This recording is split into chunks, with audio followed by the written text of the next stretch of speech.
Okay, I'm going to be showing you some games that you can play with alphabet cards. Alphabet cards are great. They're just cards of a certain color. I've got 6 different colors mixed up in here. A, B, C, D, E, F, G, all on one color. Um, and you can buy them on Music Mind Games. I can send you a link that you can purchase the cards. Or you could make them on poster board and you could write out your letters. So either way, you can do that. And there are some games. For example, you could just pick out the colors, for example, the yellows, and just set them in order, right? So that's one thing, A, B, and then, I don't know that I have to do this all for you, but A, B, C, D, E, F, G, and then you can pick out another color and make another thing in another color, and you can get all the colors. You can make shapes around the room, so that's one thing you can do. You can do that same thing, but backwards, because going backwards through the alphabet is great practice. Kids have a lot of difficulty manipulating the alphabet, so I would practice backwards and forwards as much as you can. You could take color, for example, and put down 6 cards and turn one of them over and have them guess which one was underneath. You could have them do that to you. Kids love trying to fool you, so that's another idea. You could practice steps and skips with this by setting out 2 colors here.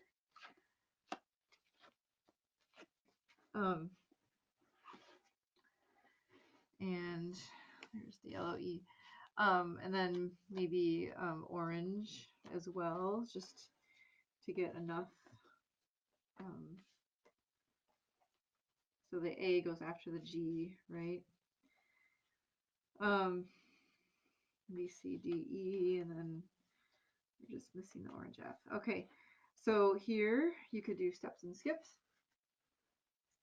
And then, for example, if you start at an F, you could go a skip forwards is to A, right? Or a step forwards is to G.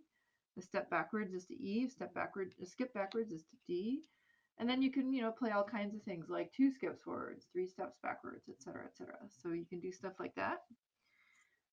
You can make up a game like follow these rules: 1 step forwards, 2 skips backwards, 3 steps forwards, 1 skip backwards, blah, blah, blah. And then you could see if they end up on the right note, like a little puzzle.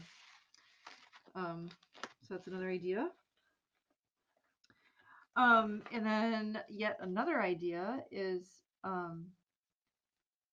to play a Scrabble game, like so. And for this, I'm going to move the camera here.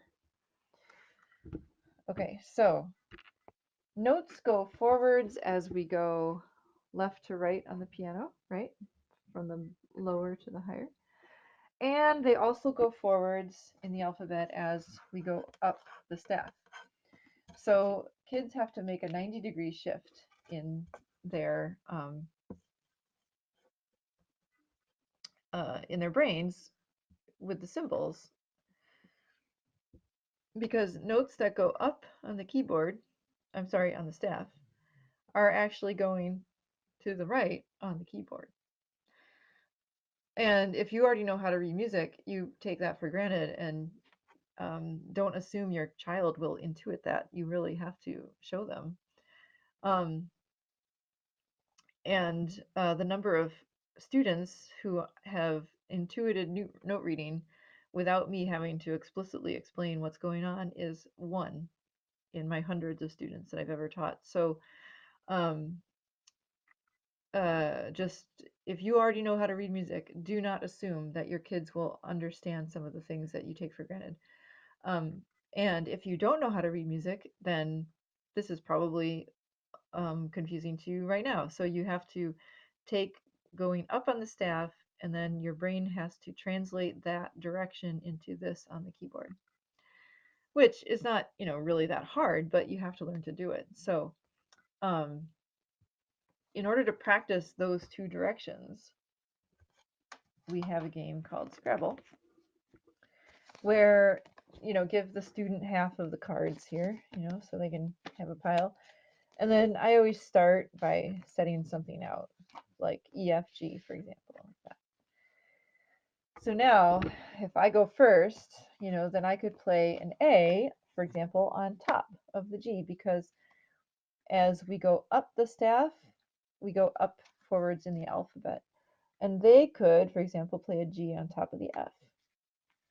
And then I could play a D before the E here, because again, as we go left to right, then the notes are going higher. So you just make a picture, they could play a C underneath the D, and I could play an E on top of the D, and you go on and on, taking turns until you have, a robot chicken or a mountain scene or a submarine or whatever picture you end up building. It's kind of fun. Okay, so that's the Scrabble game. And now another way to practice notes going up and down is the speed game. So shuffle the cards like a deck here. And now I lay them out like a solitaire game. A student suggested that I do it this way once, and so I did, and I have never stopped doing it because it provides a convenient structure, I guess.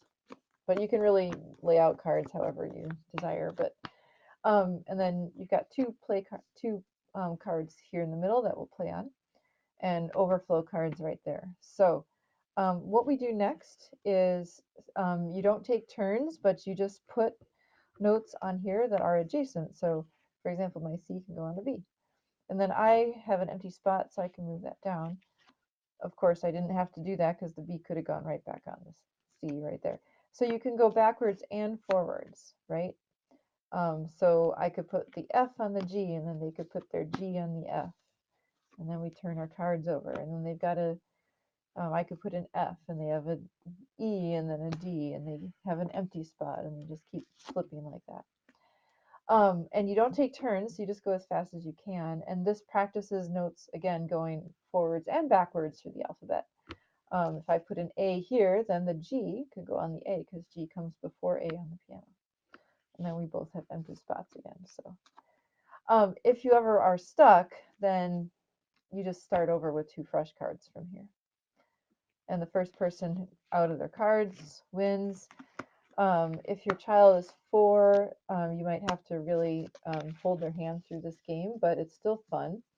And if your child is 6 or 7, they'll probably take to it right away because it's competitive. It's fun. So that's speed. Okay, so those are some ideas, but really just use your imagination. You can use these cards in so many different ways. You cannot practice the alphabet too much. I will repeat that. You cannot practice the alphabet too much. The kids need the practice of the alphabet. I speak from experience. All right, thanks.